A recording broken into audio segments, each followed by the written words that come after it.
না দাদা,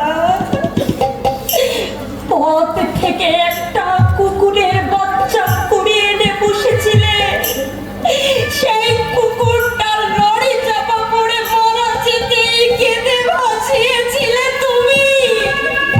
সেই তুমি কি করে তুমি ছুরি হাতে মানুষ খুন করতে এলে দাদা? কি করে এলাম? কি করে ছুরি হাতে মানুষ খুন করতে এলাম?